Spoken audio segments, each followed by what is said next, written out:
Boa tarde, professor. Opa, boa tarde. Então, bom, é basicamente o seguinte, né, gente? Hoje a gente vai dar sequência, vamos falar do capítulo 2. Então, acabou que existe um certo salto aí. A gente foi direto para o capítulo 2, a gente só teve uma semana de capítulo 1, por causa daquela primeira semana assíncrona, né, que deu uma quebrada no calendário já apertado. Então, no final da aula, hoje eu vou falar um pouquinho sobre as atividades, né, as tarefas e como é que está a programação de entrega e tirar dúvidas, né? Se vocês tiverem alguma dúvida em relação à entrega né, das tarefas e como é que está o andamento lá do plano de estudos, a gente vai ter a chance de ver isso depois. Eu vou deixar para falar por último, porque aí dá tempo de todo mundo chegar por aqui, né? Mas enquanto isso, eu já vou começar a exposição, né? Falar um pouquinho do que vem para hoje, né? Boa tarde, Isabela. Então, vou passar aqui, ó, para mostrar a vocês os assuntos de hoje, né? Então, hoje a gente vai falar sobre esses conceitos necessários para começar a estudar movimento, né? Então, o capítulo 2 começa com a física 1, começa com a parte do estudo da mecânica, né? Então, a gente vai ver, essencialmente, o que a gente precisa saber, né, para poder estudar algumas definições que a gente vai ter que fazer, né, igual está ali no segundo tópico ali, as grandezas que são importantes, né, para a gente poder estudar movimento. Então, a gente vai começar a falar da cinemática escalar, a gente vai definir o que é isso e vai ver quais são as grandezas que estão envolvidas. Isso na aula de hoje, né, e a gente vai falar um pouquinho dos casos particulares de movimentos retilíneos, né, vamos ver se a gente consegue chegar até nos mais interessantes aí para adiantar um pouco a vida de vocês, né, para vocês terem mais condições de fazer os exercícios, já dar uma adiantada no plano de estudos, né? Então, a ideia hoje é dar uma progredida aí, né, nesse capítulo, título mesmo, aula 2.1. Isso, Bom, esses slides, é o Arthur que falou, né? Eles vão estar lá aqui, ó, eles vão estar lá no SIGA também, vocês vão conseguir acompanhar lá depois, não tem problema não. Bom, então, acho que para a gente começar a entender essa coisa do movimento, né, acho que é bom a gente tentar só assim, né? O que é um movimento, né? Então, em termos de física, né, vamos dizer assim, o desenvolvimento, né, da história do ser humano, né? Movimento assim, é uma coisa que permeia, né? Ou seja, faz parte da nossa vida, né? A gente se deslocar no espaço, né? À medida que o tempo vai passando. Isso é a definição de movimento, né? Você assumir posições diferentes no espaço à medida que o tempo vai passando, aí de A até B, né? Essencialmente. E a física que descreve movimento vai sim, ô Lorena, acho que já está gravando. Estou conferindo aqui, ó. A gente começou a gravar tem uns 3 minutos. Beleza? Eu gravo todas porque eu coloco lá no SIGA depois, né? Eu subo para o YouTube e deixo lá para quem quiser, quem perdeu o inicinho e tudo mais, ter a chance de acompanhar. Beleza. Mas então, eu estava dizendo que, apesar do movimento ser uma coisa muito comum, né, para o ser humano, a gente já internaliza isso, né, como uma coisa natural, a capacidade de se mover, a capacidade de ir de A até B. A física que descreve o movimento, né, ou seja, as equações, vamos dizer assim, né, basicamente as leis, né, da fenomenologia do movimento, elas são recentes na história humana, porque vocês já leram um pouquinho sobre Aristóteles, né? Ele tinha uma visão muito particular de movimento, né? Os gregos, a escola grega, que falava sobre essa coisa do lugar natural, né? Que o movimento estava associado à tendência dos corpos, né? Dos objetos de ir para o elemento que compõe enfim, tinha uma teoria, né? De que os objetos caem em direção à Terra porque eles são feitos de terra, enquanto o fogo sobe porque, enfim, tinha uma coisa que fazia um pouco de sentido, né? Mas aí dava essa, vamos dizer assim, explicação, né, para o movimento em função da natureza das coisas, né? Então, assim, é uma espécie de ciência, né? Quer dizer, né? Uma espécie de método, né? Não vou dizer científico, mas é uma espécie de método para poder explicar. Porque para ter ciência tem que ter experimento, né? E não tinha muito, não. O pessoal meio que aceitava o que a escola de Aristóteles falava, né? Mas, enfim. Então tudo bem. Então, só colocando assim que não é um assunto antigo na humanidade, mas a descrição é relativamente recente, né? E quando a gente vai estudar aqui em Física 1, a gente sempre começa a falar de cinemática, tá? Então, só para, né, cinemática é a palavra grega, né, quer dizer movimento mesmo, né, o kinema, né, o cinema, quer dizer movimento. Mas, bom, né, essa cinemática é um estudo que está voltado para a descrição do movimento, tá certo? Então, a preocupação na cinemática é você descrever como o movimento vai ocorrer e também criar classificações para os tipos de movimento em função das grandezas que você usa para definir essa cinemática.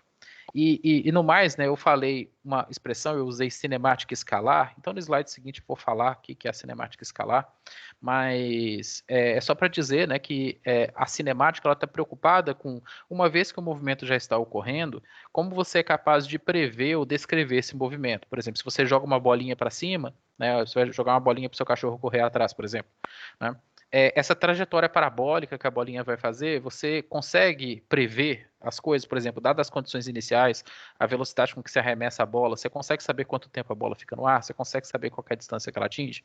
Então, esse é a preocupação da cinemática, é o estudo das trajetórias, né? Você ter como equacionar isso, né? Transformar isso em funções, aqui a gente chama de funções horárias, né? Mas depois a gente explica esse nome também.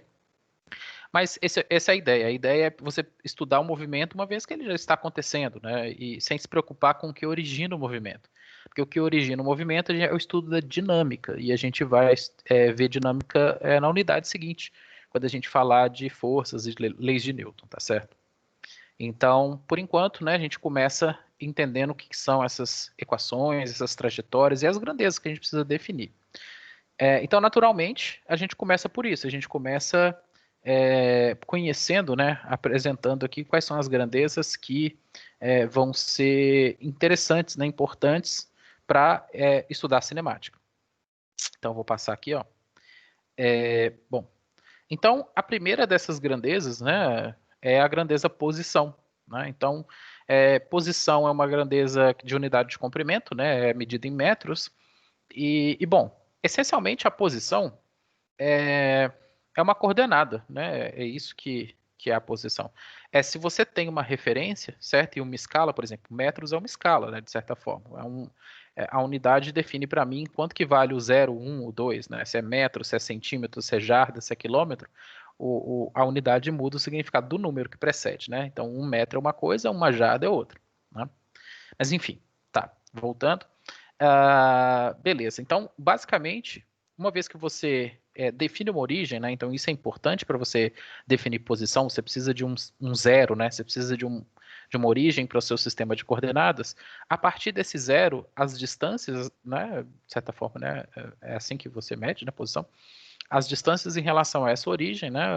Vão significar posições para os objetos, tá? Então é isso.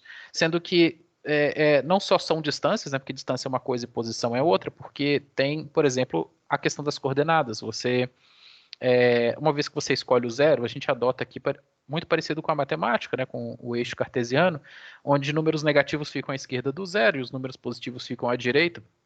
Isso significa para a gente que, né, a posição à esquerda da sua origem vai assumir valores negativos e a direita vai assumir valores positivos. Então, basta ter esse módulo, que é o valor, né, e o sinal, para você determinar em cima dessa linha, né, que é o eixo X ali no desenho do slide que vocês estão vendo, qual que é a posição dessas duas bolinhas, duas partículas que estão desenhadas aí. Bom, posição, gente, é uma grandeza de caráter intrinsecamente vetorial, né? Se você parar para pensar num plano, né, ou mesmo num espaço, para você determinar a posição de um objeto, né, a posição em relação a um volume, né, em relação a uma sala. Se eu quero determinar qual que é a posição do meu celular em cima da minha mesa em relação à quina da parede, eu vou ter que medir coordenadas x, coordenadas y, coordenadas z, né, dentro dessa sala para poder dizer, ó, meu celular está nessa XYZ, exatamente nessas três coordenadas. Você vai encontrar lá o objeto. Então, isso, né, você ter várias componentes é característico, né, uma grandeza que precisa de várias componentes é característico de uma grandeza vetorial. Então, a gente começa entrando aqui com aquela questão do que é o escalar na cinemática escalar. Quando você estuda um problema retilíneo, quando você estuda um problema essencialmente em uma dimensão, né, ou seja, só em cima do eixo X, só dá para ir para frente ou só dá para ir para trás, só tem isso de grau de liberdade, só uma dimensão, você vai reparar que todas as grandezas que eram para ser grandezas vetoriais, elas acabam virando números, acabam virando grandezas escalares. Então, é o que acontece de cara aqui com a posição, né? A posição, quando você só tem um eixo, quando você só tem uma régua, ela pode ser determinada por um módulo e um sinal, né? Não precisa, por exemplo, de direção, né? Um vetor ele precisa de módulo, de direção e de sentido. Aqui, só com um módulo e com uma direção, você consegue determinar a posição. Então, a posição, que é uma grandeza vetorial, ela é, na cinemática escalar, na cinemática unidimensional, no movimento retilíneo, uma grandeza escalar também. Ela se reduz a uma grandeza escalar, tá bom?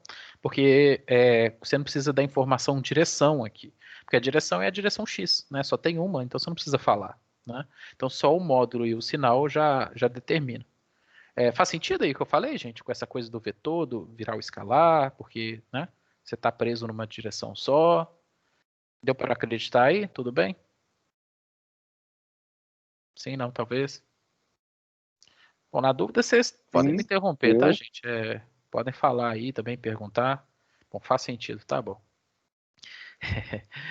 Porque acho que eu até coloquei aqui no slide seguinte, né? Porque a gente determina posição é uma grandeza, deslocamento é outra, né? E deslocamento é uma das, talvez a primeira grandeza, que posição é a marcação, né? De onde um objeto está.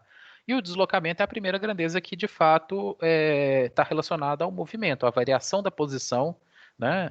Num certo intervalo de tempo, vamos dizer assim. Então, o deslocamento é definido como isso, ele é definido como a variação da posição. Então, se a gente usou x para posição, ΔX vai ser né, o delta ali de variação, né? ΔX vai ser, e também é a operação, né? Vamos lembrar. Definição de deslocamento, certo? É a diferença entre duas posições. Então, ΔX, para te lembrar, é x final menos x inicial, tá bom? Então, se você está indo de x1 para x2, né, vai ser, você começou em x1 inicial e vai até o x2 final, o ΔX de deslocamento vai ser final x2 menos x1, que é o inicial, tá? E, bom, o deslocamento também é um vetor, né? Também é uma grandeza vetorial, mas aqui ela é uma grandeza escalar porque está presa no eixo x. Então o deslocamento aqui ele vai ter só, né, de especial, ele vai ter só o sinal, né? Se você está caminhando para a direita, ou seja, se o seu x2 for maior do que o x1, seu delta obviamente vai ser positivo, então significa que você está deslocando para a direita, você está caminhando para a direita. E se seu delta for negativo, né, se for x1 menos x2, igual ele fez, né, ele na verdade mostrou que dá para ir de x2 até x1 de dois jeitos, né? Você vai de x1 para x2 ou vai de x2 para x1. Mas o que ele está falando aqui, se a coordenada final é menor, né, em valor aí de posição do que a coordenada inicial, o deslocamento vai ser obviamente para a esquerda, né? Vai ter um sinal negativo para o deslocamento, que é a direção da seta que está representada ali também. Acho que tudo que eu estou falando aqui faz sentido também, pode ser generalizado para o plano, né? Para duas ou três dimensões, para o volume também. Ok? Então são duas grandezas até agora, posição e deslocamento. Deslocamento, obviamente, como é a diferença de posição, também tem grandeza metro, né? Grandeza de comprimento. Né? Bom, a próxima, né, que já começa a trazer uma novidade para a gente, que é responder a primeira pergunta. Tudo bem, eu consigo calcular deslocamentos, né, fazer a diferença entre duas posições, mas eu quero saber um dado extra, eu quero saber quão rápido um movimento é capaz de acontecer. Então, para a gente entender quão rápido um movimento é capaz de acontecer, você precisa de duas coisas. Você precisa saber qual foi o deslocamento e precisa saber quanto tempo levou para deslocar entre entre esses dois pontos, né? Entre essas duas posições. Então, com essa informação, né, além do deslocamento, se você tiver também o intervalo de tempo onde aconteceu, você consegue calcular uma certa taxa, né? E essa taxa é a velocidade. Aqui no slide vocês conseguem ver a definição de velocidade média, né? Velocidade média é o deslocamento ΔX dividido por esse delta t, que é a definição de intervalo de tempo, né? Repara que tempo é sempre um escalar, né, gente? Tempo é um número. Então, você vai ter aí um vetor, né, o vetor de deslocamento, dividido pelo escalar tempo. E essa grandeza também, essencialmente, é um vetor, tá bom? Então, em uma dimensão, eu não estou colocando setas aqui porque né, é só uma coordenada mesmo, é só uma direção mesmo. Mas se eu quiser calcular uma velocidade média, por exemplo, em duas dimensões, três dimensões, eu tenho que fazer para cada componente. Né? Eu tenho que fazer o deslocamento em x, deslocamento em y, deslocamento em z, e dividir isso pelo tempo para saber a velocidade em cada uma dessas direções independentes. tá? Mas, obviamente, a gente vai falar da cinemática vetorial daqui para frente, isso vai ficar fácil de entender depois, mas só, né, já entregando um pouquinho o jogo. Bom, então, com essa taxa, né, com a velocidade média, bom, vamos passar aqui porque eu queria falar uma coisa, eu acho que tem um gráfico, isso, né? No slide seguinte, né, você consegue perceber uma coisa, né? Então, vamos ver com calma o que está acontecendo aqui e conhecer essas ferramentas, que são os gráficos x de t e v de t, ou seja, os gráficos que descrevem um movimento, né, na cinemática. Então, uma das maneiras, né, de você agrupar essas posições, né, ou seja, de anotar quais são as posições que um objeto assume à medida que o tempo vai passando, é definir funções, né, definir, principalmente se é um movimento, né, a gente pressupõe que o espaço é contínuo, então significa que ele vai assumir posições infinitesimalmente diferentes a cada infinitésimo, cada fração, né, acho que é uma fração de segundo, eu ia falar, né, cada pequeno pedacinho de tempo, né, ou seja, cada dt que você desloca, ele vai estar um certo dx a mais diferente, né, da posição original. Então, que é característico, né, de uma função contínua. Então, a gente acaba usando essas funções matemáticas mesmo, né? A gente chama de funções horárias porque são funções do tempo. Então, x de t é uma função, né, que está representada nesse gráfico aí por essa curva, que mostra para a gente como que a posição x, que na verdade está na vertical ali, né, x em metros, varia à medida que o tempo que está na horizontal, é o eixo da abscissa, é o tempo, varia, né, evolui, na verdade, né, passa do zero em diante aí. Então, como que a posição muda à medida que o tempo vai passando. Então, sei lá, tem um bicho ali, né, tipo um tatu ali, que basicamente, se você olhar para ele, né, o movimento que ele está fazendo, olha para essa função, né, ela é uma função crescente.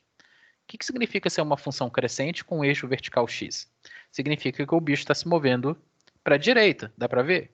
Porque ele está indo de um valor mais negativo para um valor mais positivo, a função está subindo. Então significa que ele está caminhando para a direita, certo? Então ele partiu da posição menos 5, no tempo igual a zero, né, que é quando você começou a marcar, e 3 segundos depois ele já estava na posição 0, e 1 segundo depois, né, no t igual a 4 ali, ele estava na posição 2. Então, sendo capaz de anotar a posição à medida que o tempo vai passando, você sempre pode fazer gráficos, né? Ou vice-versa, você pode, a partir do gráfico, analisar as interseções, né, da função com as coordenadas para poder descobrir quanto que vale o x e o t naquele instante em particular para resolver um exercício. Então, ter a função ou ter o gráfico, né, ou ser capaz de construir um ou outro, faz parte de resolver exercícios de cinemática, né? Porque é uma coleção de dados aí para você, né?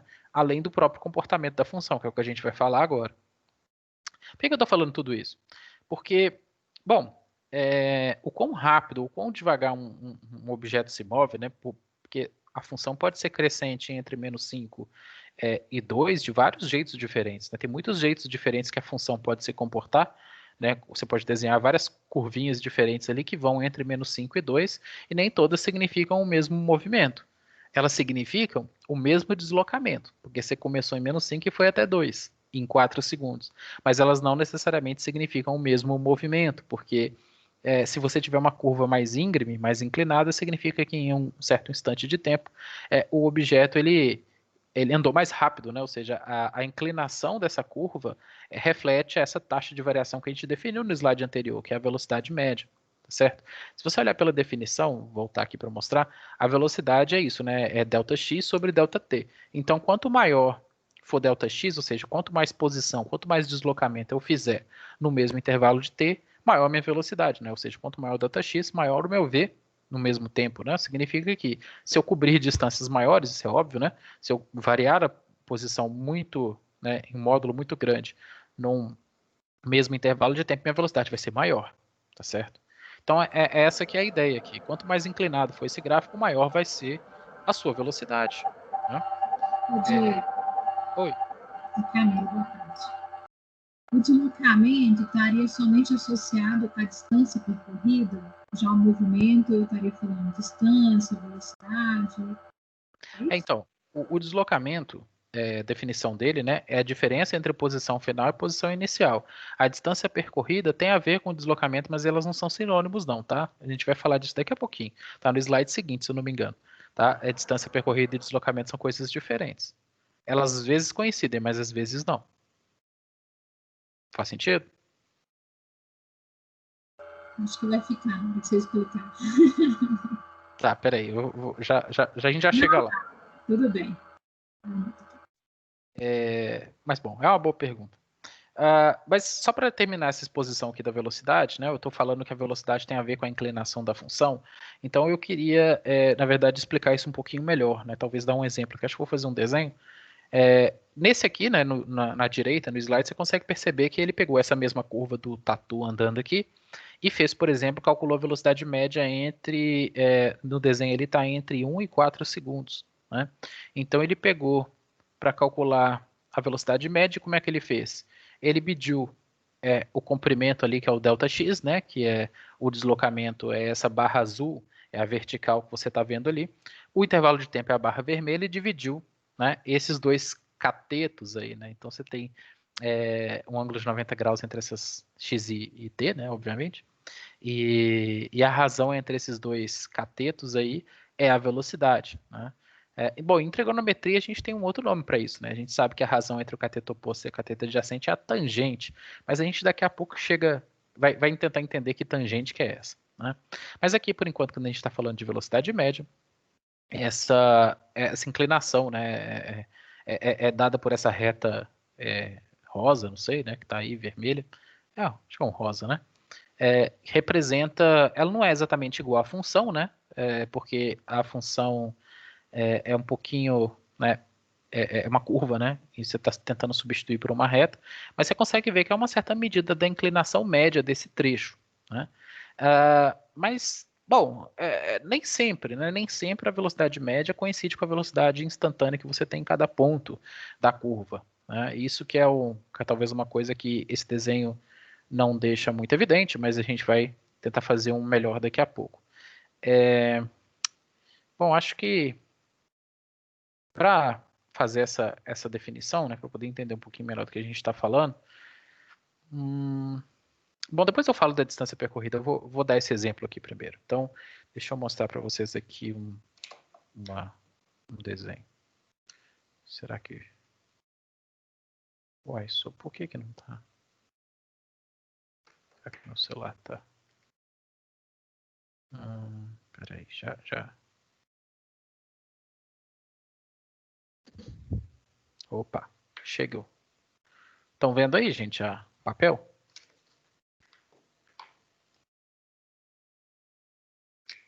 Sim. Beleza. Bom, então é o seguinte, né? Então vamos fazer um gráfico x de t aqui e vamos imaginar alguma coisa. Então, vamos fazer uma função talvez um pouquinho mais exagerada do que aquela. Vamos pensar assim, uma função que... Assim, né? Então, se você olhar para o movimento dessa partícula, né, que está sendo descrita por essa... Bom, deixa eu colocar uns valores aqui de repente para facilitar. Vou chamar aqui de...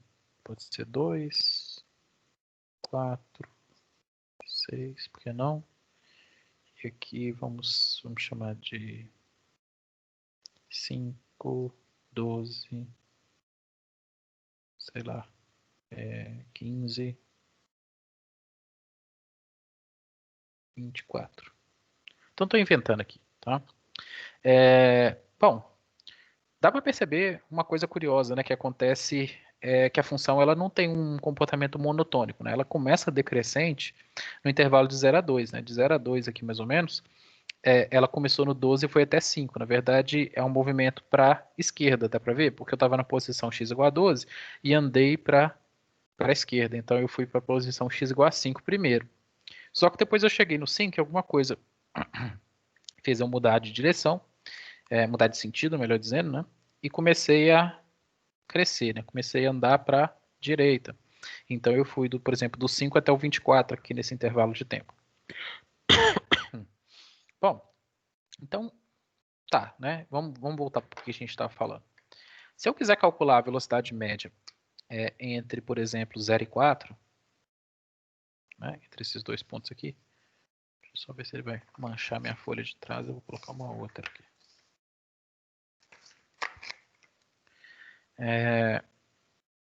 Eu vou ter uma velocidade média mais ou menos assim, né? Porque se eu calcular aqui de 15... Bom, então essa velocidade média eu posso calcular, né? Eu posso fazer sempre um ΔX sobre ΔT para esse intervalo. E isso vai ser o quê? Vai ser aqui, ó, olha o meu desenho. O final é 15, o inicial é 12, né? Então vai ser 15 menos 12 dividido pelo intervalo de tempo, que vai de 4 até 0, né? De final menos inicial. Então deu 3 quartos, né? Ficou 0,75 metros por segundo. Então pronto. Tem aí minha velocidade média. Bom, se você olhar, né, diferente daquele gráfico, essa inclinação aqui, ela não é muito parecida, né, com a função, por assim dizer, né? A inclinação da função é totalmente diferente de 0 a 2, porque ela ainda é uma inclinação negativa, né? Porque você está decrescendo aqui nesse intervalo, e aqui ele é um tanto mais inclinado do que essa própria mesmo. Então você vê que a velocidade média tem pouco a ver com a velocidade, vamos dizer assim, né? Mais, assim, velocidade instantânea, né? Acho que é a palavra que eu quero usar, mas sem usar ela, nesses trechos aqui. Porque, por exemplo, se eu fizer diferente, se eu pegar aqui e fizer... vou pegar uma outra cor aqui. Professor, não sei se foi só para mim, mas a sua imagem agora estava congelada. Congelou? Agora voltou. Ah, voltou. Então foi só um soluço aí, mas estou aqui ainda. Tá bom. Então, se eu, por exemplo, em vez de ir de 0 até 4, eu dividir esse intervalo de 0 até 2 e de 2 até 4, como é que vai ficar a minha função? Bom, eu vou ter uma curva que vai de 0 até 2, é isso? Uma inclinação que vai de 0 até 2, e vou ter uma outra inclinação que vai de 2 até 4. Então, se você calcular as velocidades médias, né, para esses novos trechos aqui, por exemplo, essa daqui, vou chamar de velhinha, eu estou indo de 12 até 5, final 5 menos 12, né, dividido por 2, né, e essa daqui deu o número negativo, né, vai ficar menos 7 dividido por 2, deu menos 3,5 metros por segundo, enquanto essa outra aqui, que eu vou chamar de V duas linhas, não sei porque que eu estou inventando essa notação esquisita, não. Vai de 15 até 5. Eu acho que deu uma travada. Dividido por 2. Agora travou mesmo. A imagem está congelada. Internet, ó. Ih, cara. A imagem está congelada, o som está saindo normal. Mas vocês estão me ouvindo? Sim, só não estamos vendo a sua resolução da atividade, a imagem está congelada. Tentei recarregar aqui para ver se volta. Agora voltou. Agora sua imagem carregou. Para mim tá normal. Deve ser alguns sufocos aí com a internet. Deve sair bonitinho no vídeo, né? No máximo, se vocês perderem o inscrito aqui, a gente consegue ver de novo depois. Mas, bom, se vocês estão vendo aí agora, mesmo que eu não esteja inscrito, já dá para ver uma coisa, né? Que se eu diminuir o meu intervalo de tempo, né? Ou seja, se em vez de pegar t igual a 4, né? Aqui eu peguei um ΔT, né, grande, né, um ΔT de 4, e aqui eu peguei 2 ΔTs de 2, tá vendo? A função já se aproximou bem mais, né, os valores, né, da inclinação se aproximou bem mais da inclinação da função original. Dá para perceber pelo desenho aí? Vocês estão enxergando ele? Sim. Ó, aqui sim, baixinho, mas tá, vou acreditar que sim. Então,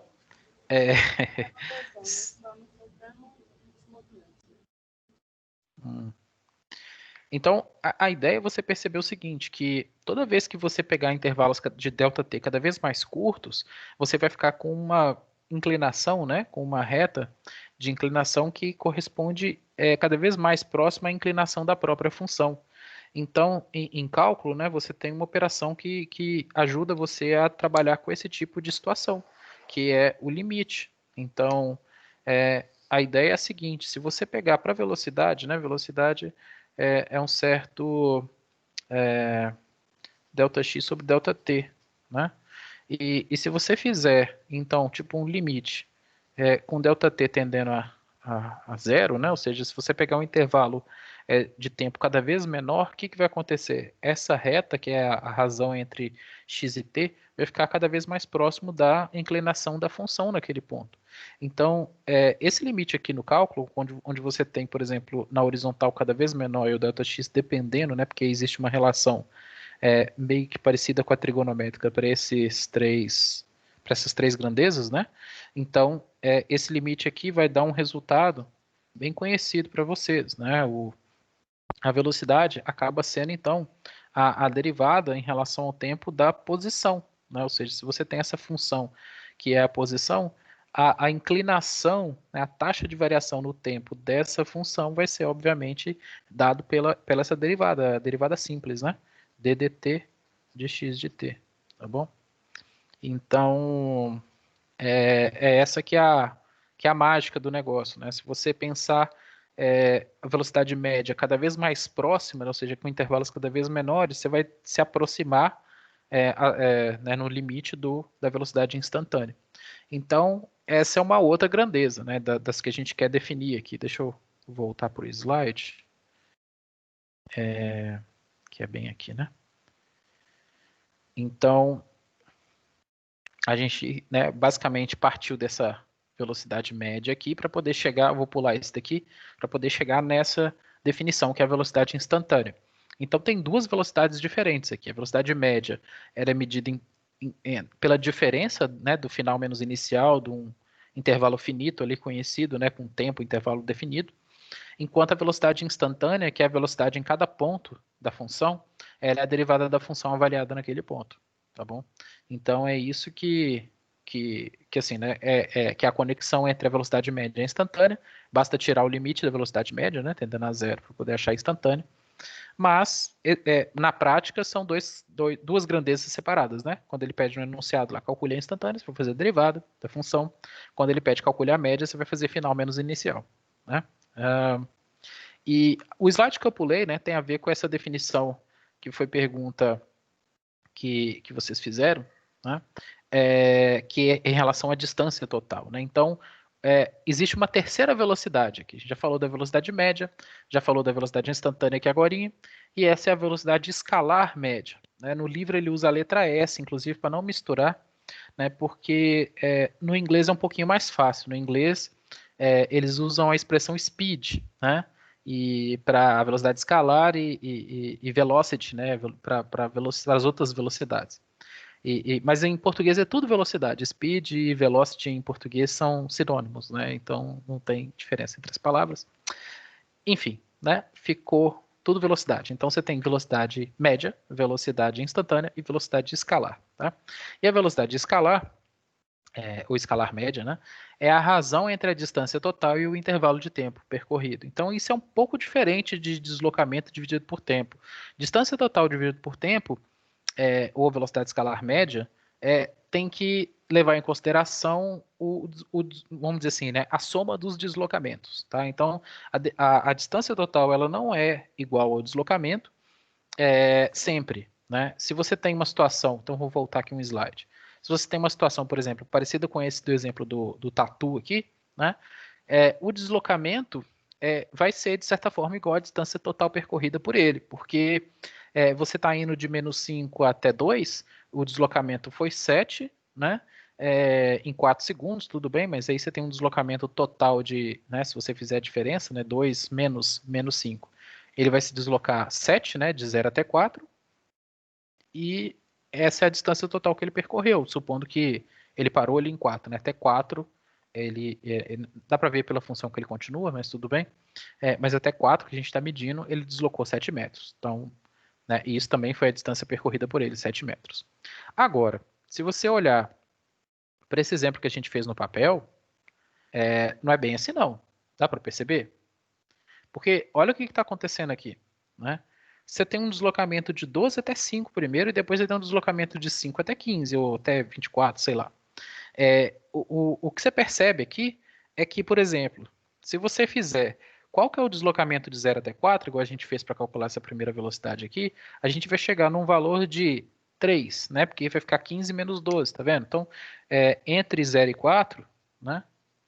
Para o tempo, o que você vai ter? Você vai ter um ΔX, que é 15 menos 12, 3. Só que qual foi a distância percorrida, né? Entre 0 e 4? Foi 3 metros mesmo? Olha para o desenho. Né? Qual foi a trajetória que ele fez? Primeiro, dá uma olhada. De 0 até 2, né, que está dentro desse intervalo de 0 até 4, ele foi de 12 até 5. Então teve um primeiro deslocamento aqui. Então vou chamar de, né, vai ser o primeiro trecho. O primeiro trecho vai ter um certo delta, vou chamar de delta x1, que é justamente esse número que a gente copiou aqui, ó, 5 menos 12, né? Então o primeiro trecho foi menos 7 metros, né? Enquanto o segundo trecho, que é de 2 até 4, né? Então, teve uma mudança de comportamento, né? O segundo trecho vai de 5 até 15. Então, 15 menos 5 vai dar 10 metros positivo. Então, se você for reparar, é bem diferente a distância percorrida, porque como é que você define, como é que você escreve distância percorrida? A distância percorrida, gente, vai ser a soma dos módulos dos deslocamentos, tá? Em cada trecho.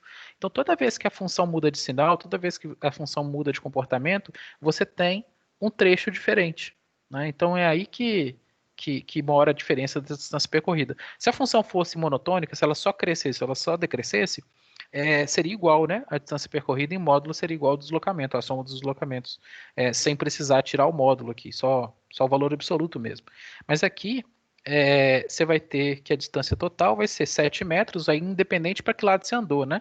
Distância é distância, independente se você anda para a esquerda ou para a direita. É tipo como se fosse o que o velocímetro do carro marca aqui, né? Então, o speed é nesse sentido, né? É como se fosse a velocidade média que tem a ver com o deslocamento, né? Se você anda de marcha ré, o seu velocímetro não volta, né? Então ele só marca valores positivos. Então vai ser, ó, módulo de menos 7 mais módulo de 10, tudo bem? Então a distância total percorrida foi 17 nesse exercício, em comparação com o deslocamento que foi apenas 3. Então se for reparar, né, obviamente, nesse caso, o ΔX, que é o deslocamento na região, ele é diferente da distância percorrida, né? E isso acontece sempre que você tem mudança de sinal. Tá? Então, é importante se observar, né? E por isso o valor fica muito diferente. Se você pegar 17 e dividir por 4 segundos, você vai ter a speed, você vai ter a velocidade escalar média. Enquanto a velocidade média tem um valor bem diferente, porque vai ser 3 dividido por 4, enquanto aqui vai ser 17 dividido por 4. Esse aqui tem mais a ver com o tempo que você leva para chegar e tudo mais, né? E aqui tem mais uma grandeza vetorial, né? Que é a velocidade média. Tá bom? Tá claro, gente?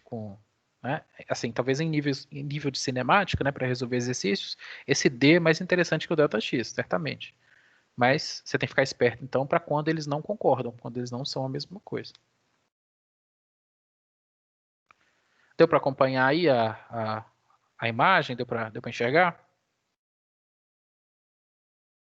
Então, tudo bem, né? Com distância aí e Agora eu deslocamento. vou copiar você fazendo certinho. Como é que é? Não sei o que mudou, mas deu para acompanhar você. Assim, deu para ver a sua. Não travou, não, entendeu? Você faz Ah, perfeito, tá bom. Que bom. Bom, então vamos fazer um exercício agora, né? Tem esse exercício aqui que é o 2.3. Então vamos fazer ele rapidinho. É um exercício simples. Deixa eu pegar um papel aqui menos riscado. Bom, então vamos ler esse exercício. Ele fala de volta para casa. Normalmente você faz uma viagem de carro de San Diego a Los Angeles, que chique, né? Com uma velocidade média de 105 km por hora em 1 hora e 50 minutos. Tá bom. Então vamos anotar aqui que a velocidade média é 105 km por hora e o tempo, intervalo, né? 1 hora e 50 minutos. Ok.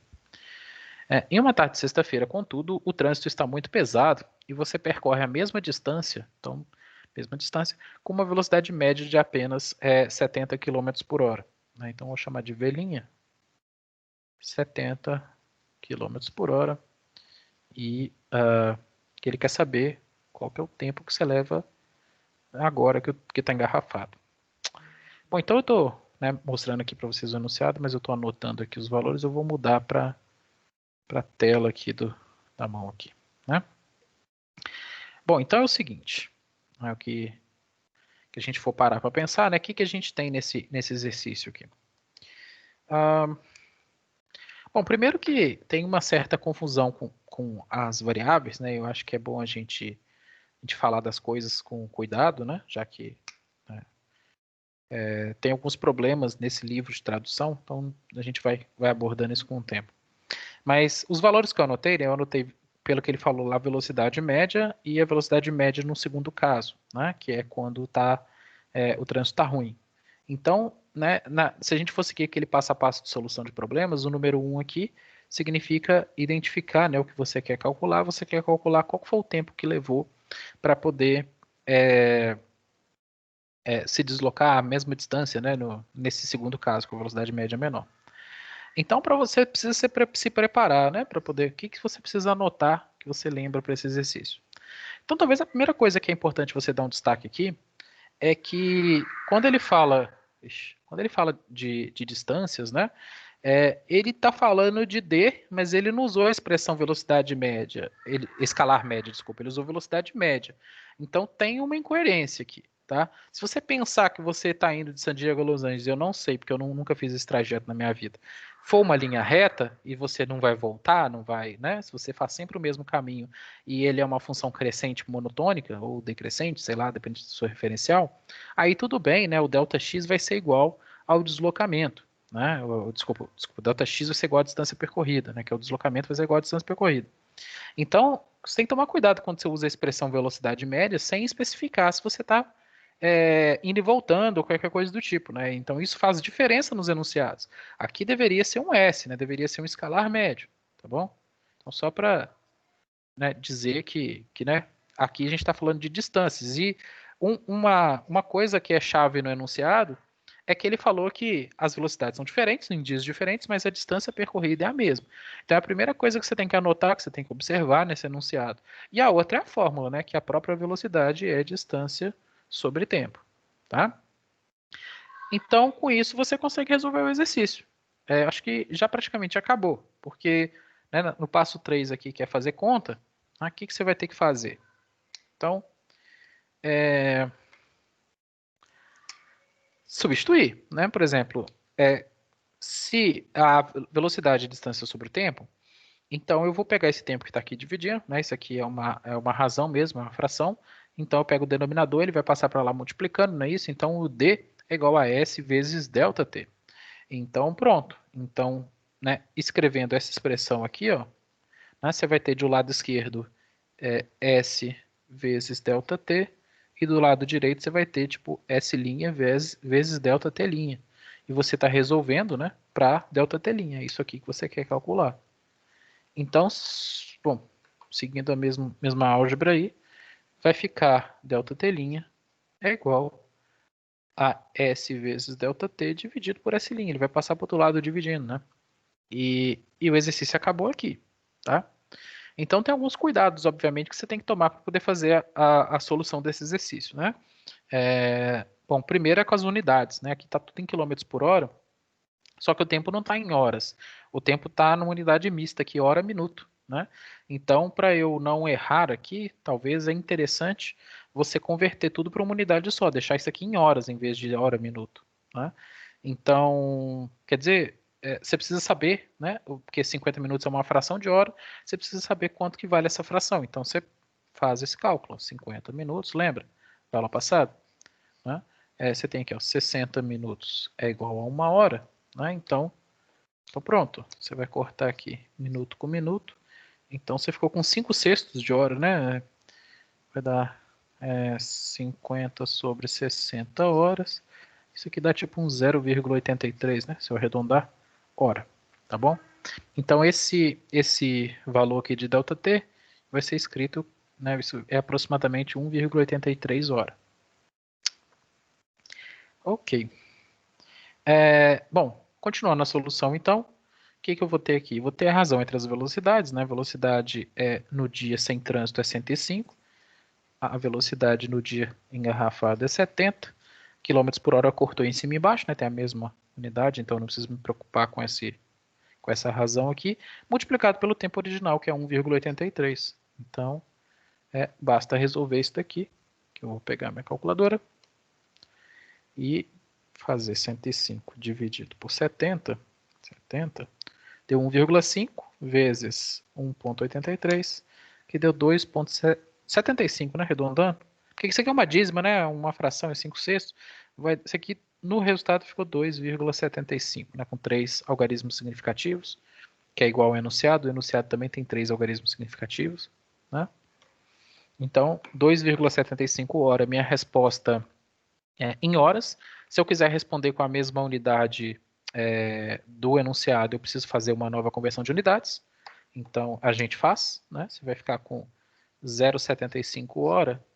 E repara que agora eu vou montar a mesma fração, né? Que é a mesma conversão, só que agora é o contrário. A hora vai ficar embaixo e os minutos vão ficar em cima, porque eu estou desfazendo a conversão, né? Vai ficar aqui, ó, 0,75 vezes 60, né? Que é 3/4 de uma hora. Todo mundo sabe que isso vai dar 45 minutos. Né?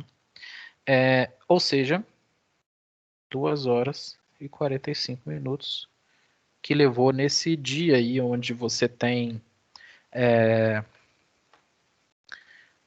um engarrafamento, né? Sei lá, o trânsito estava pior. Mas a pergunta, né, em português é essa, né? Só que a pergunta em inglês não era essa não, do livro, né? Então tem um problema nesse enunciado, igual eu comentei, porque na verdade o que ele perguntou é quanto tempo a mais você fica no trânsito, né? Tipo, o famoso tempo estimado do engarrafamento do Waze, né? Então, obviamente, basta fazer a diferença do tempo que você levou em relação ao tempo ideal, né? Sem trânsito. Então, um delta aqui, né, seria, 2 horas e 45 menos 1 hora e 50. Então, isso aqui é o tempo, né? A diferença entre os intervalos aí, né? Deu mais ou menos 50 minutos. Tá? Então, o tempo a mais que você leva, né? De 1 hora e 50, subtraindo aqui, né? Tá 55 minutos, né? 55 minutos. Então, tá bom? Então, é isso, essencialmente.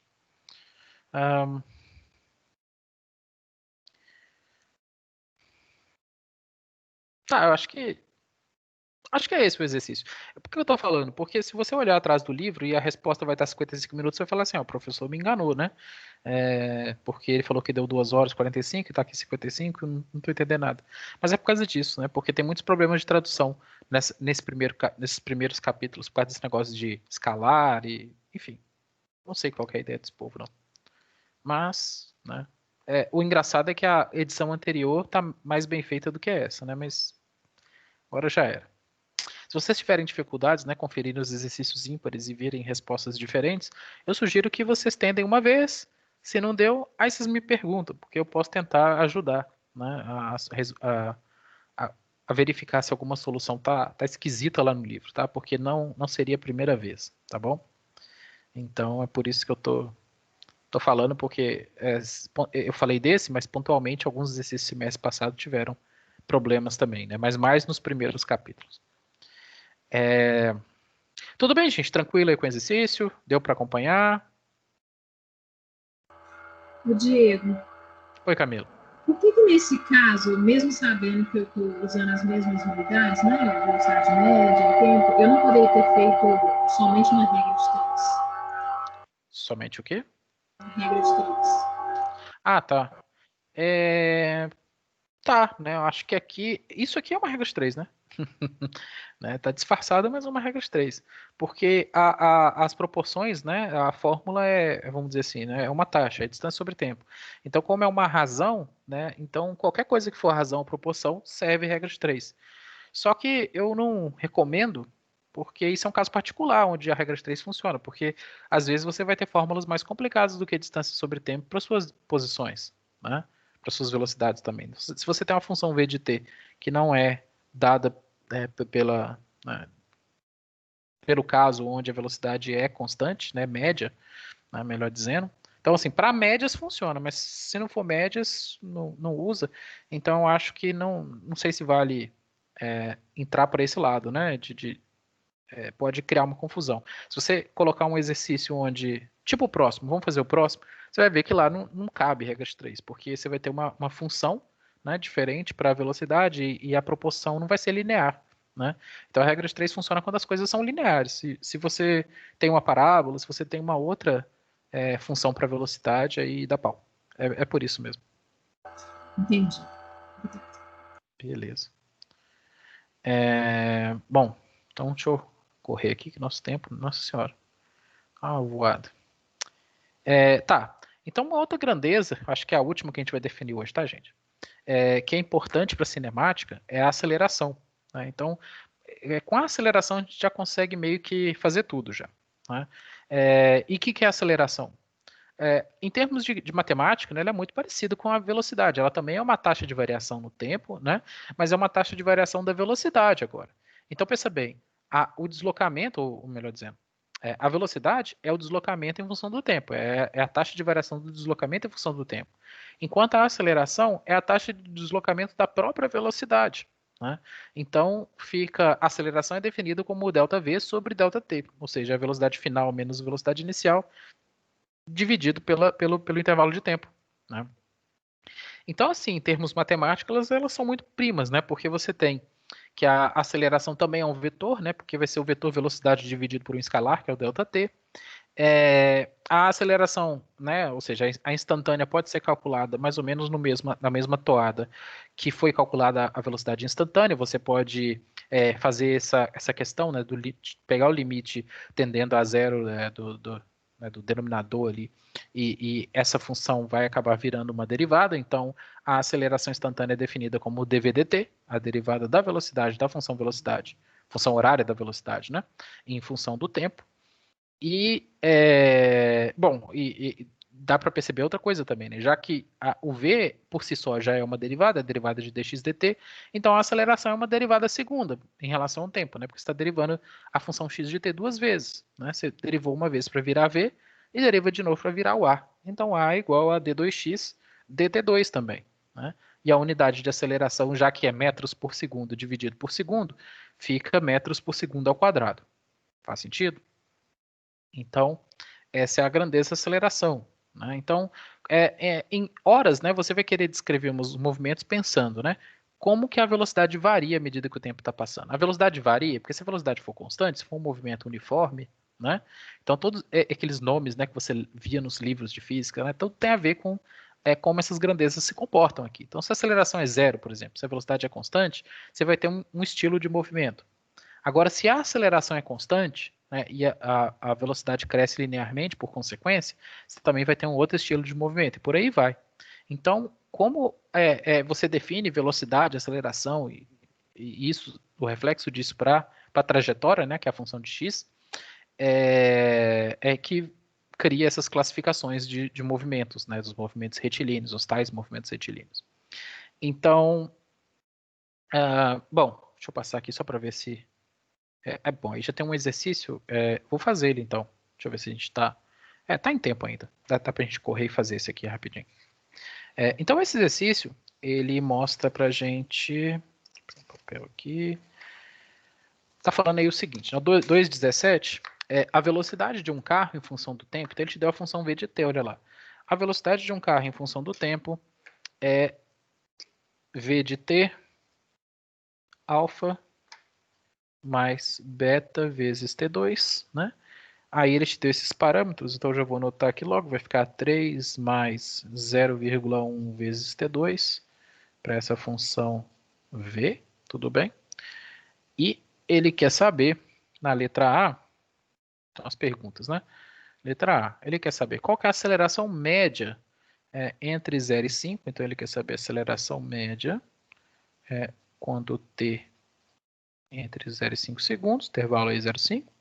Ele quer saber na letra B qual que é a aceleração instantânea, né? para quando o t é 0 e a aceleração instantânea para quando o t é 5. Tá bom, né? E na letra C ele quer que você desenhe os gráficos, ele quer que você faça os gráficos de V de t e E de t para o movimento entre 0 e 5. Bom, então vamos lá, vamos trabalhar aqui.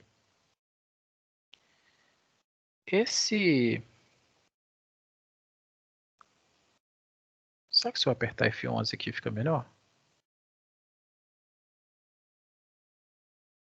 Acho que ficou melhor um pouquinho, né?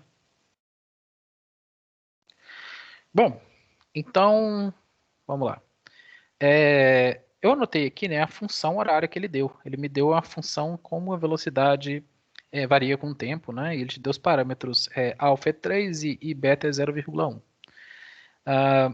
E ele faz algumas perguntas aqui. Ele pergunta primeiro, na letra A, quanto que vale a aceleração média, né? Então, a aceleração média entre 0 e 5, eu preciso saber, obviamente, né, vamos para as definições, né? Então, primeiro aqui, o que eu preciso? Né? Eu preciso escrever direto aqui. A aceleração média é ΔV sobre ΔT. Eu sei ΔT, certo? Vale 5, né? Entre 0 e 5, o ΔT é 5. Nada demais. E o ΔV? Eu preciso saber quanto que vale o V em 5 e o V em 0, né? Eu preciso saber quanto que vale o... Tudo bem? O V no instante final e o V no instante inicial, tá? Então, pronto. Então, agora o que eu preciso fazer é uma substituição direta na minha função, né? Para poder descobrir quanto que valem esses pontos. E isso até me ajuda mais para frente aqui a fazer o gráfico, né? Dessa função, né? Que é uma coisa que ele quer aqui. Ele quer o gráfico V de t. Então, vamos lá. O V de 0, se você substituir aqui t igual a 0, você vai ter V igual a 3, né? Enquanto se você substituir 5, aí vai ficar aqui 5 ao quadrado, que vai dar 25, só que vezes 0,1 dá 2,5. Então, deu 5,5. Faz sentido? Então, você tem aí os dois pontos da função V, e você vai fazer, então, V final 5,5 menos V inicial dividido pelo tempo. E isso me dá 2,5 dividido por 5 vai me dar 0,5, não é isso? Metros por segundo. Então, essa é a aceleração média, metros por segundo ao quadrado, desculpa. Então, essa é a aceleração média nesse intervalo, né? Se você fizer V final menos V inicial, dividido por tempo final menos tempo inicial. Aqui é 5 menos 0, né? Por isso que ficou 5. Entendido? Bom, vamos para B. Na B, o que você tem aqui? Agora ele quer saber a aceleração instantânea. E para saber a aceleração instantânea, eu preciso saber qual que é a minha função A de t. Não é isso? Então a pergunta mudou um pouquinho. Então, em vez da aceleração média, eu quero a aceleração, e a aceleração é a derivada de v em relação a t. Então a pergunta para vocês agora, né? Quanto que vai dar a derivada disso daqui? Quanto que é a derivada de uma constante 3? Já esqueceram o cálculo todo, gente? Que isso? Derivada de constante é 0. Isso, né? Derivada de constante é 0, muito bem. E a derivada de t2?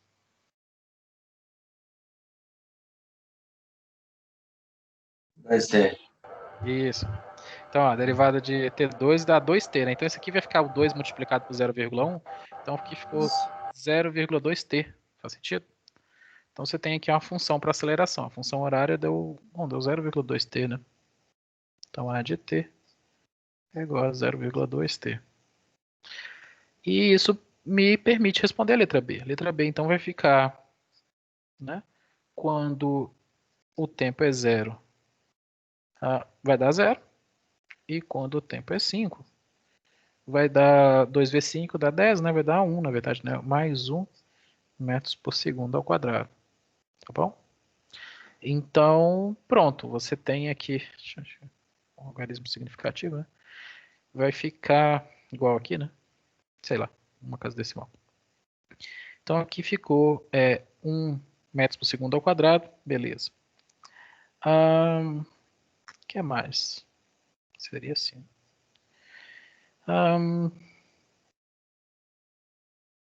Letra C, agora fazer os desenhos, né? Deixa eu ver se tem um espaço aqui.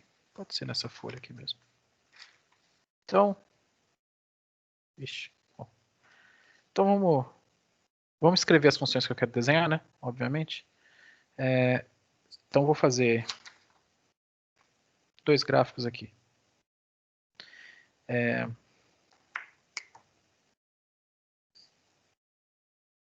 Esse é o V de t. E esse é o A de t. Mais ou menos, né? Essa é a função A de t, 0,2t. E essa é a função do enunciado, 3 mais 0,1t quadrado. Bom, para eu fazer um desenho, deixa eu ver até desenhado aqui.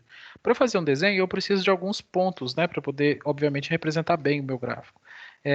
Você pode perceber que isso aqui é um polinômio de segundo grau. Então, para você representar aqui, você tem que representar uma parábola, na verdade, né? Ele quer que você faça um desenho de 0 até 5. Então, vamos colocar aqui 1, 2, 3, 4, 5. Tá? E aqui a mesma coisa. 1, 2, 3, 4, 5. Então, estou indo de 0 até 5. Então, eu vou pegar alguns pontos aqui e isso já vai ser suficiente para eu determinar minha função.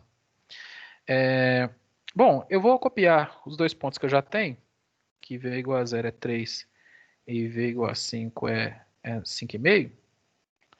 E eu só vou pegar mais um aqui, intermediário, porque com 3 pontos dá para fazer uma parábola mais ou menos, né?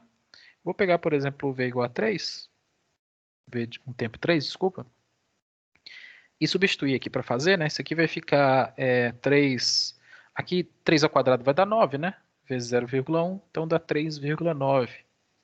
Então é assim que faz, né? Você tem que chutar alguns pontos para fazer um esboço legal.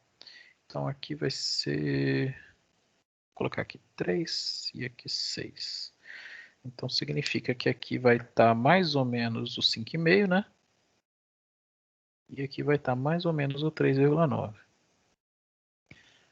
Tá? Então a função vai ter no tempo igual a 0 um ponto aqui, no tempo igual a 3 um outro ponto aqui, e por último 5,5 aqui, ó, um outro ponto aqui. Então a sua função entre 0 e 5 é um bracinho de parábola, né? Esse aqui é o V de t. Enquanto o A de t vai ser... bom, eu também já fiz esses valores, né? O A0 vale 0 e o A5 vale 1. E com 2 pontos eu já consigo fazer isso aqui, porque isso é uma reta, né? Então não dá problema. Quando... Vamos colocar o 1 aqui, sei lá. Então, essa é a minha função... Essa é a minha função A de t. Uma reta que vai de 0 até 1 ali no intervalo de 5 segundos. Tá? Então, tá claro, gente, esses são os esboços que ele queria aí, né, que você fizesse. Esse movimento aqui em particular, ele é um movimento variado, né, porque você tem aceleração diferente de 0. Então a classificação dele seria MV, né, movimento variado só. E é isso. Tranquilo esse exercício, gente, aqui com a A, com a B e com a... né? Então aqui você tem que prestar atenção, né? Quando ele pede aceleração média, você vai fazer os deltas, né? E fazer a divisão. Se ele te pedir instantâneo, você tem que fazer derivados, tem que pegar a função e ir atrás da inclinação da função. Se você tiver o gráfico, você vai ter que medir lá a inclinação do gráfico, né? Dá para calcular pela tangente. Mas eu vou deixar vocês verem nos exemplos do livro, porque hoje já está meio ruim de tempo. E na letra C era fazer esses 2 gráficos aqui bonitinhos, né? Então é mais um exercício de matemática mesmo, de cálculo, né? Vamos ver aqui para voltar. Deixa eu só ver o que vocês estão escrevendo aqui, porque tem um tempo que eu não venho aqui. Vocês não estão escrevendo nada, né? Só escrever tranquilo ali. Mas vocês estão me ouvindo, não estou falando sozinho não, né? Falar sozinho por 1 hora é meio triste, né? Estamos acompanhando. Então tá bom. Tá bom. Vamos lá, tá acabando. Não, na verdade, a última coisa que eu queria falar é só por a questão dessa classificação dos movimentos, né? E eu acho que a gente vai retomar na aula seguinte, de qualquer forma, mas é porque já tem, né, são esses casos particulares aqui que eu queria falar para vocês. O mais interessante para a gente é esse caso particular onde a aceleração é constante, né? Por hora, né, é um dos movimentos mais interessantes de a gente estudar. Por quê? Porque o movimento de aceleração constante é um movimento, por exemplo, da queda livre, né? Então, quando você solta um objeto aqui próximo da superfície da Terra, o objeto vai para o chão, né? Esse movimento que ele faz é o movimento de queda. E essa queda livre significa que você não colocou nenhum impulso, que o objeto é a única força, né, que age sobre ele é da própria gravidade. Então, livre de outras forças que não a gravidade, né? Esse queda livre. Mas, que na prática é meio esquisito, porque você tem resistência do ar, mas isso é um assunto para a semana que vem. Mas, de qualquer forma, esse movimento, né? Acho que está no slide seguinte aqui, queria mostrar para vocês. Não, no slide seguinte tem algumas fórmulas, né, para esse tal do movimento da aceleração constante. E eu vou... Bom, gente, essas fórmulas, né, tem a equação, a terceira ali, que é a equação de Torricelli, né? Eu queria falar um pouquinho também sobre isso, mas na verdade o que eu queria mostrar era isso aqui, né, que era o caso da queda livre, né? Eu já volto nas fórmulas. Então, só para dizer, né, que normalmente você usa um valor de 9,8 global, né, para a superfície da Terra, como aceleração da gravidade. O valor em Belo Horizonte, né, ele varia, né, de região para região um pouquinho. Em Belo Horizonte ele foi medido uma vez e deu esse valor aí, 9,784, né, um valor razoável para você usar em BH, se você quiser precisão de 4 algarismos significativos, por qualquer motivo que seja, tá? Se você não quiser, só 2 algarismos tá bom para você, obviamente você vai arredondar para 9,8, ou até em alguns livros de física que arredondam para 10, né, ou dependendo do enunciado, você também usa 10 como valor, né, com um algarismo, né, significativo. Bom, então, é só para dizer, né, que se você substituir a aceleração das fórmulas anteriores lá por menos g, né, que é a gravidade sempre aponta para baixo, então, se sua referência é o y positivo para cima, o g vai ser sempre negativo, porque ele aponta para baixo, né? O vetor aceleração, né? A aceleração é direcionada para baixo. Então, por isso que tem um sinal de menos. Então, se você substituir nas equações, por exemplo, igual está ali a primeira, né? V igual a V0 mais AT, você troca o A por menos G, aí você vai ficar com V igual a V0 menos GT, como a fórmula para calcular, por exemplo, a velocidade no exemplo, no caso particular da queda livre, tá? Então, é isso, né? Eu só queria falar porque fica aparecendo que esse tanto de fórmulas, o professor não está ensinando, né? Gente, é porque é aquilo, quando você aprende isso no ensino médio, você aprende a decorar essas fórmulas, né? Você olha ali, aí tem umas musiquinhas, uns truques mnemônicos para você decorar todas essas equações aí. Só que, no fundo, a gente não precisa mais disso, né? Se você usar o cálculo diferencial. Então, por que eu estou falando isso? Então, vamos aqui de novo, aqui, rapidinho. Dá 1 minuto que eu mostro para vocês. O que ele falou lá? Ele falou que o caso particular que eu quero estudar é quando a aceleração é constante. Bom, e o que é aceleração mesmo? A aceleração é a derivada da velocidade. Então, se minha aceleração é uma constante e eu quero descobrir como é que é a cara da minha função velocidade, dá para eu fazer a operação inversa aqui. Dá para ver? Porque A e V eles não são independentes, né? O A ele é uma função de V, ele é a derivada da velocidade. Então, né, o V também é a função de A. Né? Como é que seria essa função? Então, né, assassinando a matemática aqui, né, então fazendo uma gambiarra aqui de equações diferenciais, eu vou escrever aqui, ó, dv é igual a A vezes dt, né, uma coisa que você pode fazer não, porque isso aqui não é uma fração, mas tem um bom motivo pela qual isso aqui é possível de ser feito, mas eu não vou entrar em detalhes não. Então, se você integra dos dois lados, você vai ficar com V igual a integral de ADT. Né? Então, a operação inversa, isso é um truque para mostrar para vocês a operação inversa, né? Mas dá para ver que é isso mesmo, né? Porque se A é a derivada da velocidade, V tem que ser a integral da aceleração. Tá? Então, se V é a integral da aceleração, e a aceleração é uma constante, né? Então significa que meu V vai valer quanto? A aceleração vai pular para fora da integral, você vai estar integrando só dt mesmo, e isso aqui vai dar uma integral t mais c, né? A integral de dt vira t, e você tem, né, já que isso aqui é uma integral indefinida, que somar essa constante de integração. Só que em física, normalmente, já que é uma função de v, a gente não usa c, a gente usa v0, como a variável de integração. Então a fórmula fica V0 mais AT, né, que é a mesma que está na tabela lá. Você não, né, se você sabe o que você está fazendo, você não precisa, no caso, decorar as fórmulas, né? Isso que é o raciocínio. Mesma coisa é o x, né? O x é a integral da velocidade, né? A integral de VDT. Então significa que se eu integrar esse negócio aqui, ó, vai ficar, né, V0 mais AT vezes dt, né? Então vai ser direto aqui, né? Integral de V0 vai dar V0t. A integral de AT, aí ó, né? A gente fez agora em pouco, né? Vai dar T2 sobre 2, né? Que é a integral do polinômio, né, em relação a T, que é o dt. TDT vai ser T2 sobre 2. Então vai ficar T2 sobre 2 mais C de novo, né? E então, escrevendo isso aqui de uma forma mais bonitinha, o C eu vou chamar de x0, vai ficar x0 mais V0t mais meio de AT ao quadrado, tá vendo? Então, bom, aí a outra fórmula que é a equação de Torricelli, né? Você pega essa aqui, essa daqui e faz a substituição, né? Você vai chegar na equação de Torricelli, que é essa do 2AD lá, né? Mas eu não vou, obviamente, fazer isso aqui tudo agora, porque é um mundo de cálculo, mas é um bom exercício, né? Acho que é um para-casa legal você pegar e isolar o t aqui, substituir nessa equação de baixo, para chegar na expressão mais curtinha aqui, né? É fácil de fazer, mas recomendo aí.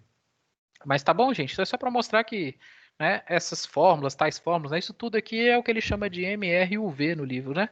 Essa aceleração constante é um movimento retilíneo uniformemente variado, que é uniformemente significa que a aceleração é constante, tá? Então, uniformemente variado, UV, quer dizer aceleração constante, tá bom? Que é o caso da queda livre, né? E por isso que ele interessa para a gente. Bom, eu vou parar por aqui, né? Eu acho que o assunto na verdade, deixa eu voltar aqui nos slides aqui. Eita. Na verdade, eu tinha programado mais um exercício, né? Mas eu sabia que obviamente não ia dar tempo de fazer. Então, na verdade, esse exercício ele tá com um vídeo lá no Cigar, eu já até tinha deixado, né? Esse exercício resolvido lá. Então, se vocês quiserem, né, eu acho que vale a pena também dar uma tentada nele, né, ver se vocês pegaram essas equações aqui, saibam usar essas fórmulas corretamente, né, do MRUV, fazer esse exercício. Depois você confere lá a solução que eu gravei, tá lá no YouTube, tá lá no Cigar também o link, né, para vocês. Eu acho que é isso que eu queria falar de aula hoje, né, o que eu queria era dar uns recados antes da gente ir embora, sobre as tarefas, né, então vamos falar disso aqui rapidinho. Tem um recado para mim aqui para eu baixar a presença, então vou fazer isso aqui logo antes que eu esqueça. Rapidinho, só clicar aqui, participantes, baixar lista de presença. Bom, gente, então, em que pé que a gente está, né? Semana passada vocês me mandaram um exercício da tarefa 1.1, né, de Aristóteles. Quase todo mundo entregou, se não todo mundo, né, entregou. Então, quem não entregou, quiser entregar ainda, me manda por e-mail. Vou tirar pouquinho ponto só, né? Porque é a primeira atividade, eu não recomendo você ficar, já começar não entregando as coisas, sabe? Então eu vou pseudo dar essa colher de chá, se vocês me entregarem via e-mail, né? Porque já fechou no sistema. Me entregarem via e-mail essa semana, ainda leio lá. Porque eu não corrigi a turma ainda, então podem me mandar que eu vou ler junto com a turma. Então, essa semana, o que tem para vocês me entregarem até sábado? Até sábado vocês têm que me entregar a 1.2, 1.3 e 2.1, tá? Então, a 1.2 e a 1.3, aqui pelo plano de estudos, né, são aqueles 5 exercícios, né, é coisa rápida. Tem 5 exercícios aqui de unidades e de aproximações, né, que é esses 5 primeiros aqui, né, a tarefa 1.2, e a tarefa 1.3 são mais 5 exercícios. Então, na verdade, é uma lista que eu dividi em duas, né, porque aqui era para ser 5 exercícios por semana, mas acabou ficando 10 numa semana só, então foi mal, né, mas, né, você tem aí 5 exercícios de vetores e 5 exercícios de outra, né.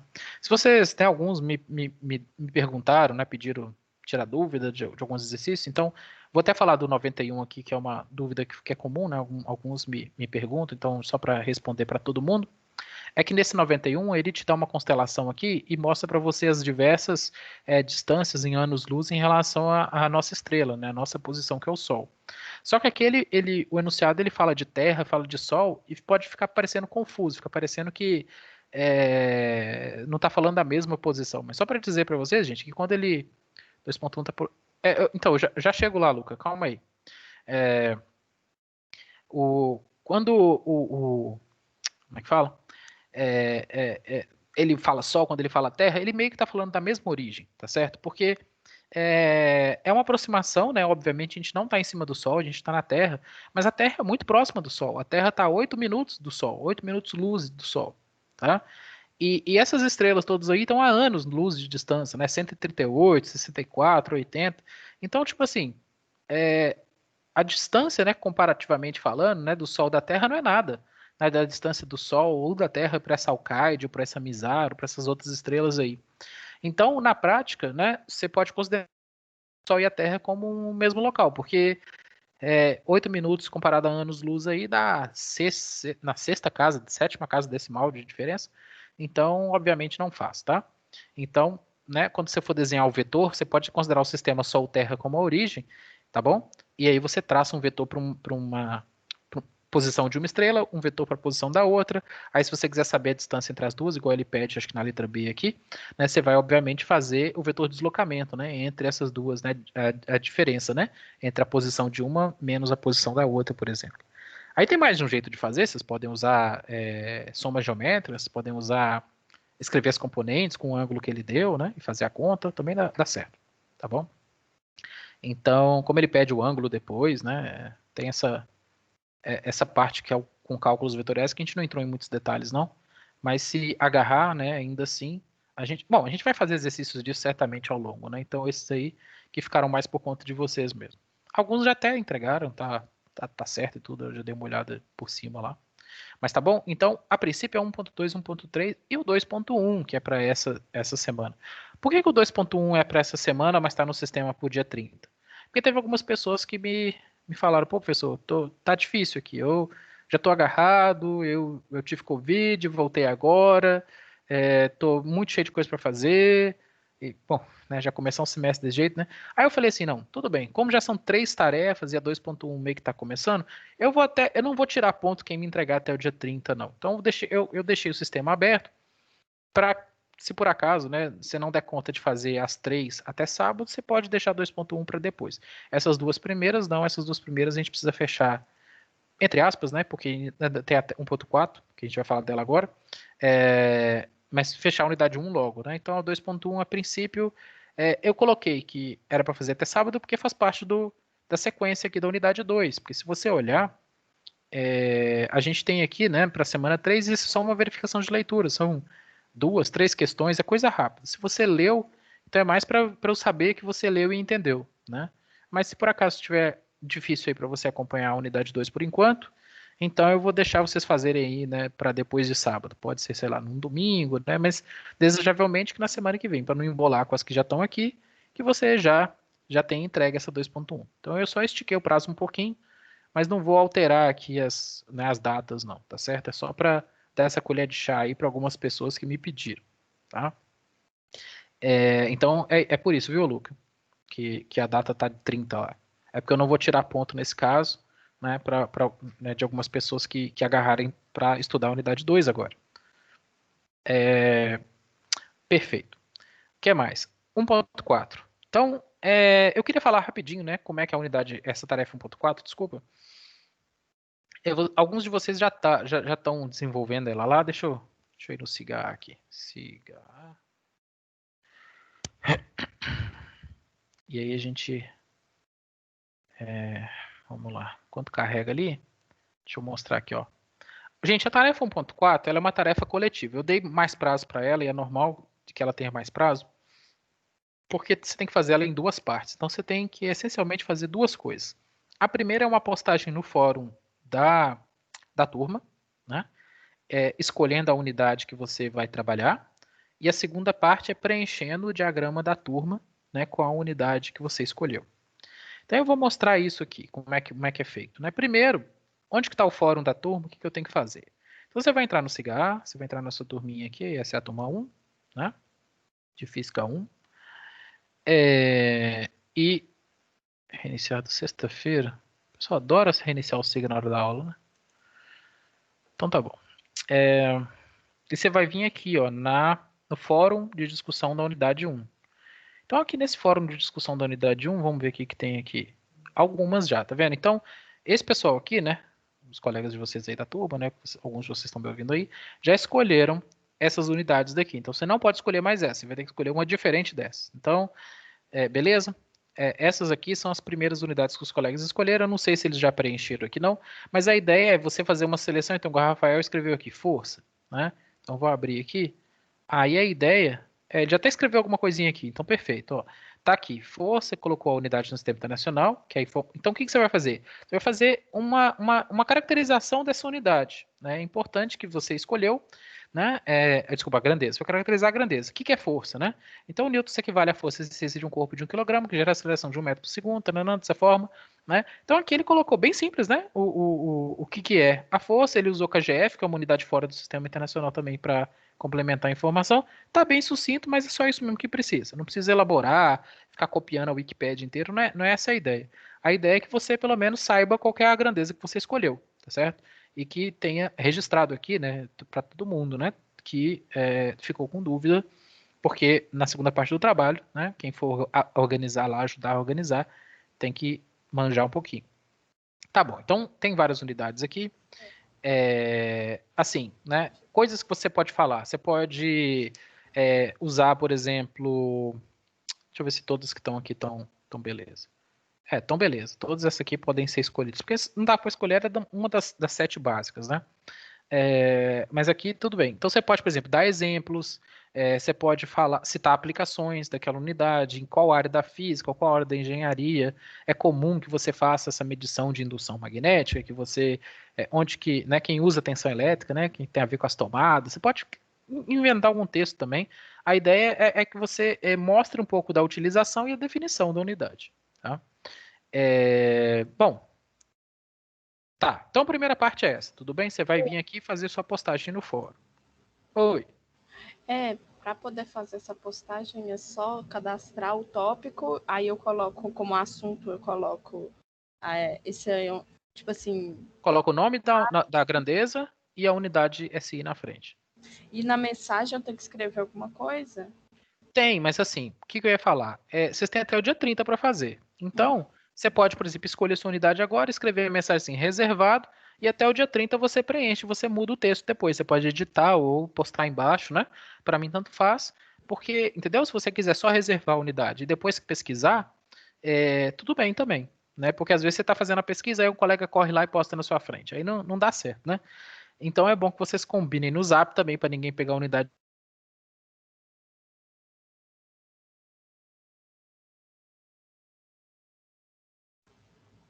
Seu áudio travou para mim aqui.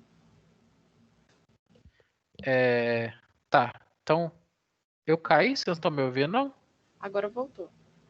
Ah, tá. Deu uma engasgada mesmo, pareceu até escrito aqui, má qualidade de rede.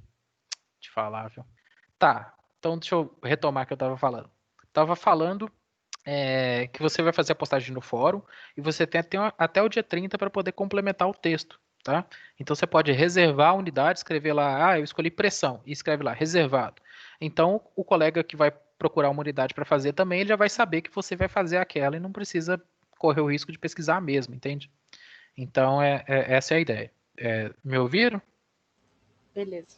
Beleza. Ô Luca, é mais ou menos individual. Ela tem 2 notas, né? Uma nota individual é a postagem no fórum, né? Então metade da nota é a postagem no fórum, a outra metade é a entrada no diagrama. Se o diagrama da turma vai estar completo e todo ligado. Então eu vou fazer uma correção. Parte da nota vai ser individual, que é a qualidade do seu texto ali no fórum, e a outra vai ser como é que fala? O diagrama, tá bom? Então, aí essa nota é coletiva. Tá bom? Então tem 2 partes a nota dessa tarefa. Deixa eu mostrar para vocês o diagrama. Não sei se vocês já acessaram, já viram lá. Deixa eu mudar aqui a tela. Aqui. Oi. Só uma dúvida. Primeiro, obrigada por ter me respondido no chat, ter compreendido a situação. Tá. Sim, eu vou beleza. continuar assistindo as aulas, mesmo só para assistir, não ficar um monte de coisa acumulada depois. Tranquilo. Sobre essa atividade, você falou que tem algumas, as 7 principais unidades básicas que você não quer que coloca, né? É isso? Eu vou mostrar aqui agora. Não, eu já tinha até aberto aqui, já sei quais são. Mas Então então, tá bom. beleza. Só essas 7. Das outras eu posso colocar qualquer uma que não Pode seja escolher dos qualquer uma. colegas, né? Uhum, isso. Beleza. Então tá bom. Obrigada. Nada. E melhoras para você, Isabela. Obrigada. Depois eu te mando tudo certinho no e-mail. Tá. E vamos lá. Aqui na tarefa 1.4, olha só, o que você vai fazer? Você vai ter que acessar a unidade 1 aqui no o arquivo, esse diagrama, né? Ele está aqui no Teams. Então você vai clicar aqui na unidade 1, a gente está na 2 aqui na reunião, mas você vai clicar na unidade 1, aí tem essa tarefa 1.4, tá aqui, ó. Você vai clicar aqui, ó, nessa aba ou no próprio link ali, e ele vai carregar, né? Na verdade ele vai aparecer essa tela do Lucidchart, que é o, vamos dizer assim, o plugin que a gente está usando para fazer essa tarefa. O meu logo é automático aqui porque eu já fiz a conta no Lucidchart. Então, ó, já tem algumas coisas aqui. Né? Então, vamos lá. O que eu queria dizer para vocês, né, é que é o seguinte, essas aqui do meio, né, são as grandezas que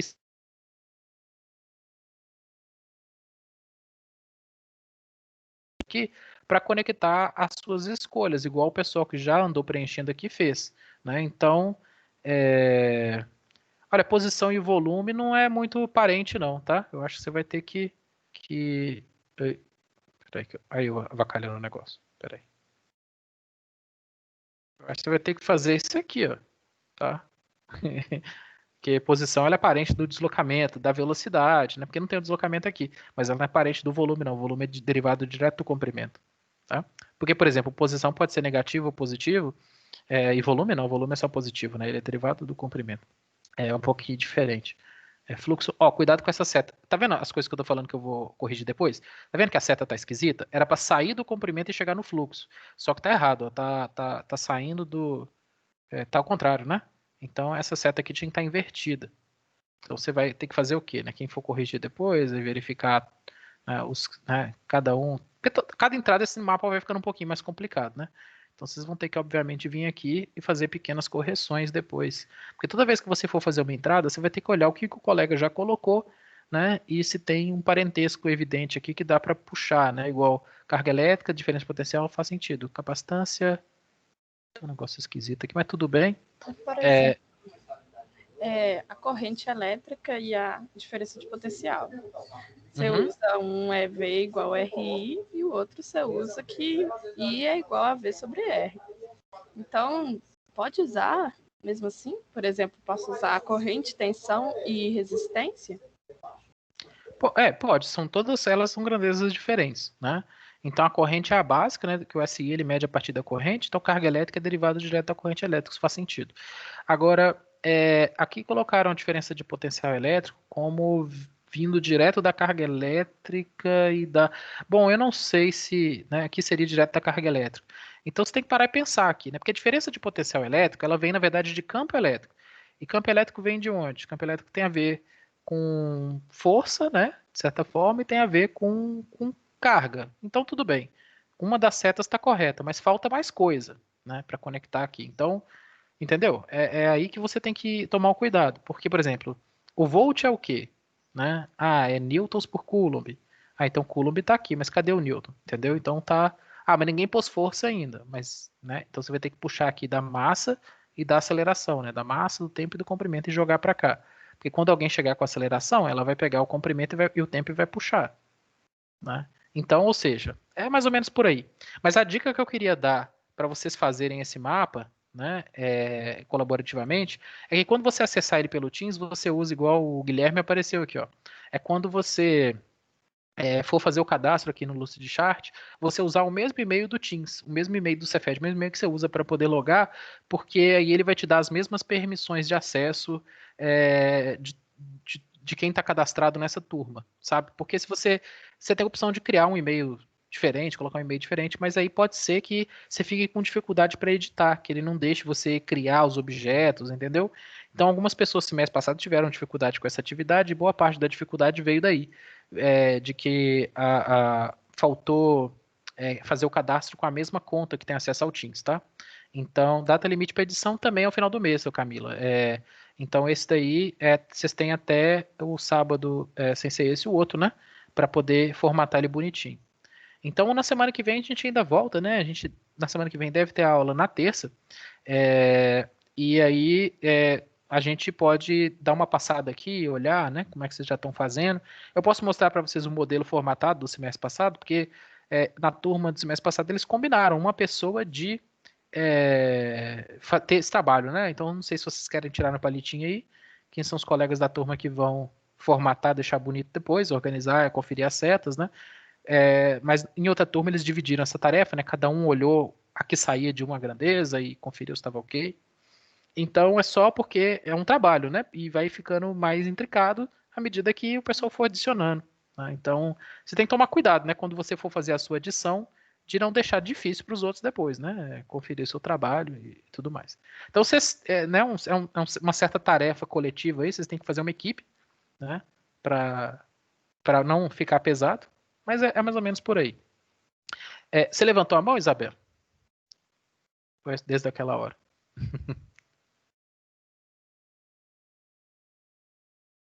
Bom, não, então tá. Bom, gente, eu acho que é isso. Quem apareceu aqui? Paulo. Então, é isso. Eu vou. Acho que, né? Já passou um ticão da hora aí, um tanto da hora.